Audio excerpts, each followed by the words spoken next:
উত্তৰ অসমত বান উফন্দি উঠিছে নৈ উপনৈ নদীমাতৃক ৰাজ্য অসমত বাৰিষা মানেই যেন বান উজনিৰ বান বিভীষিকাৰ পাছত উত্তৰ অসমৰ ঠায়ে ঠায়ে আহিছে বান ভূটান সীমান্তত কেতিয়া বান আহে ঠিক নাই হঠাৎ আহে ওদালগুৰি জিলাৰ ভূটান সীমান্তৰ বাদলাপাৰত শুক্লাই নৈত বান আহিল শুক্লাই নৈৰ কোবাল সোঁতৰ পানীয়ে উটুৱাই নিয়ে 4গৰাকী ছাত্ৰ-ছাত্ৰী কেইজনমান লোকে এই ভয়াবহ দৃশ্য দেখি তৎপৰতাৰে উদ্ধাৰ কৰে ছাত্ৰ-ছাত্ৰী কেইগৰাকী শুনক কেনেকৈ ঘটিল এই ঘটনা আহোঁতে বৰষুণ দি আছিল অলপ অলপ পিছত ভূটানৰ পৰা পানী আহিল হঠাৎ আহি গ'ল মানে পুৰা যাই আছিলোঁ নদীৰ মাজতে আছিলোঁ পিছত এইফালে হ'ম না এইফালে হ'ম মাজতে হৈ গৈছোঁ পিছতে মই ভাবিছোঁ যে এইফালে আহিছোঁ পিছত তাতেও সিহঁতেও পৰি আছে ইফালে পৰি আছে মই কাক বচাম পিছত এজনক বচাইছোঁ পিছত আৰু এজন মানুহ আহিল পিছত তাক বচাইছোঁ আমি যেতিয়া আহি আছিলোঁ তেতিয়া অলপ পানী আছিল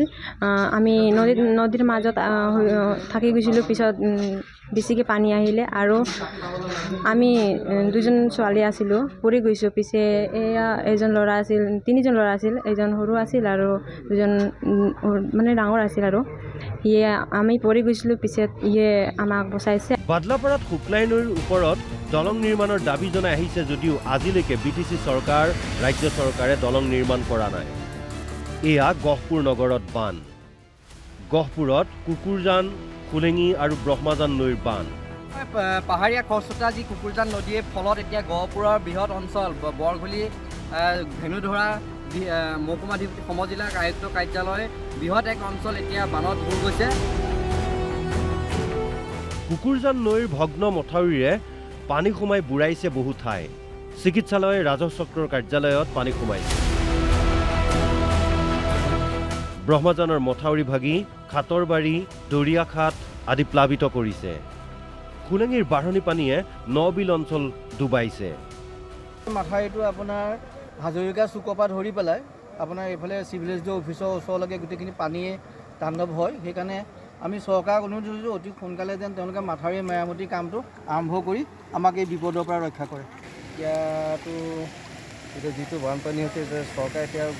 পদক্ষেপ গ্ৰহণ কৰিব লাগে নহ'লে আমাৰ এতিয়া বাইকৰ সমস্যা আছে আজি স্কুল বন্ধ হৈছে ল'ৰা ছোৱালী আনিবলৈ অসুবিধা হৈছে চৰকাৰ প্ৰশাসনক আমি দাবী জনাইছোঁ যাতে য'ত মূল পানীটো আহিছে তাত যাতে বিজ্ঞানসন্মতভাৱে সম্পূৰ্ণ বিজ্ঞানসন্মতভাৱে যাতে মাথাউৰিসমূহ নিৰ্মাণ কৰি ৰাইজক যাতে এই দুৰ্গতিৰ পৰা যাতে আমাক উদ্ধাৰ কৰে অৰুণাচল প্ৰদেশত হোৱা মুষলধাৰ বৰষুণৰ ফলত ফেনে ফুটুকাৰে বাঢ়িছে ডিক্ৰাই নৈ প্লাবিত হৈছে জামুগুৰিহাটৰ নৰুৱা বালিবাৰী ঢেকিৰি গাঁৱকে ধৰি কেইবাখনো গাঁও পানী সোমাইছে মানুহৰ ঘৰত বানাক্ৰান্তই পৰিস্থিতি সন্দৰ্ভত কয় আমাৰ এই ডিক্ৰাই নদীৰ পানীয়ে আমাৰ ঢেকিৰি গাঁও বালিবৰী নৰুৱা বৰিগাঁও আমাৰ গদাজান অংশত আৰু অলপ এখন গাঁও আছে সেইখন গৰিয়াবিল এই আটাইকেইখন গাঁৱতে আচলতে ডিক্ৰাই নদীৰ পানীয়ে আমাৰ বাঢ়ি আহি প্ৰতিখন ঘৰত এনেকৈ সোমাই গৈছে আপোনালোকে দেখা পাইছে পানীটো এতিয়াও বাঢ়ি আছে যোৱাকালি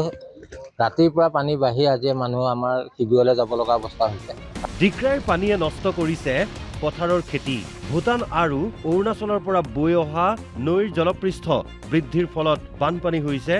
মাজবাট বিধানসভা সমষ্টিৰ বিভিন্ন ঠাইত বাঢ়নি পানীত খহি পৰিল মাজবাটৰ ভুটিয়ামাৰী নৈৰ দলং ফলত মাজবাটৰ পৰা মুচুৰাবাৰীলৈ যোৱা পথৰ যাতায়াত সম্পূৰ্ণ বন্ধ হৈ পৰিছে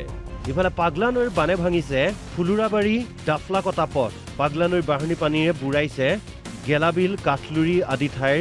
মানুহৰ ঘৰ বাৰী ভূটান আৰু অৰুণাচলত অধিক বৰষুণ হ'লে উত্তৰ অসমত বানে ভয়াৱহ ৰূপ লোৱাৰ সম্ভাৱনা আছে ব্যুৰো ৰিপৰ্ট অসম লাইভ 24